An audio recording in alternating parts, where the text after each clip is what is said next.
This is a shadow awning, the AluCab camper conversion, and this is on a Chevrolet Bison. Really nice setup.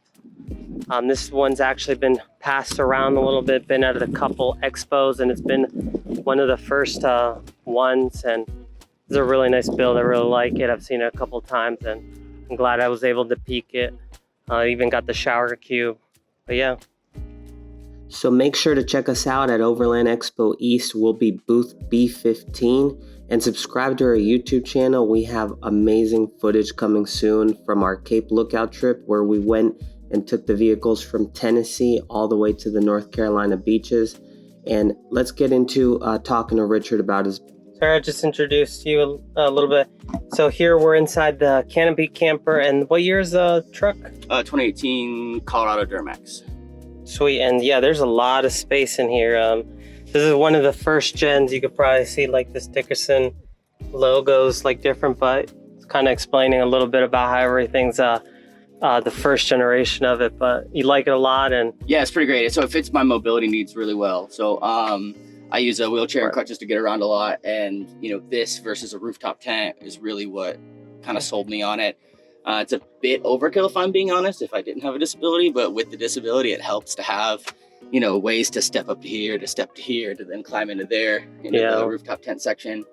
But for the most part, it does its job. I got solar, runs on propane. I got my Expedition Essentials partner cook stove in there, Dickinson Marine. Got a Battleborn battery in here. Pretty much my cooking stuff stays here with this little door, easier access when I'm actually cooking. This is my dry storage. This is my wet storage. Basically mean if it can get wet, I put it here. This is not the fridge I keep in here full time. This is like my little weekender fridge. I've got a National Luna that I keep in here, a 90 liter, a big one. So there's space underneath the bulkhead of this water tank. I'll filter the water that goes into here, and then I will then put it into here, which is also filtered again. So I need to do multiple filter levels as much as I can. I've got the Hess dually up here in the rooftop tent, which is like way better than the X-Bed in my opinion. It's like a memory foam for the most part. And you know, this being first gen even Goose Gear, when they were developing the Goose Gear system, they made this platform. So like you can't even order this platform from Goose Gear, which is like a weird brag. Like, who cares? It's just like a chunk of wood that someone slid up here.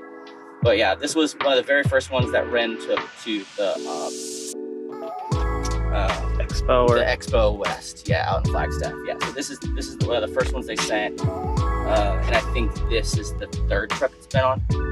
It's been a couple of different trucks. So you got sloppy thirds. Sloppy thirds, yeah. Well, that just means all the kinks got worked out for the most part. And you can definitely see like all the versions that people have went through. Like there's like so many random drill holes where people have like put stuff on and then taken stuff off. Or the guy also bed rugged for insulation. It was a Pacific Northwest, Northeast truck camper for a while. So they like wanted that cold insulation for the most part. But I spent a lot of time in the desert, so I don't care too much about that. But where can we follow you? You don't do it on social media? Okay. No, yeah. Well, we'll just admire it here. Yeah. Thank you again for sharing it with us. Yeah, you can take a peek at the truck if you want. It's been converted to a Bison for all you Colorado nerds out there that know what that means. But it's been, the diesel really helps moving this around, and then all the Bison. I've got the bumper and the skid plates and the snorkel and the wheels and the fenders and all that stuff. So the truck is diesel? The diesel truck, yeah. Do you have this like? Is this piped in like? It's propane. This one's propane. Yeah, so it runs off this propane here. So, okay. Yeah, so both the stove and the kitchen run off propane. Okay. Yeah, and it's on low. Every like 5 hours, it burns like a pound of propane, so it's super efficient. It comes out of a sailboat. Yeah. Dickinson initially was a sailboat, and you know, I cook like all the time on this thing. If it's cold, I'll refill this like every 5 to 7 days. If it's not cold, I can go like a month. Yeah. Because cook time is maybe 20-30 minutes a night. I pretty much only cook at night. I might cook like breakfast, but not really. Just like make toast maybe. Cool. I appreciate it. We'll walk around a little bit of the rig and appreciate it. Cool. Thanks, guys. Yeah.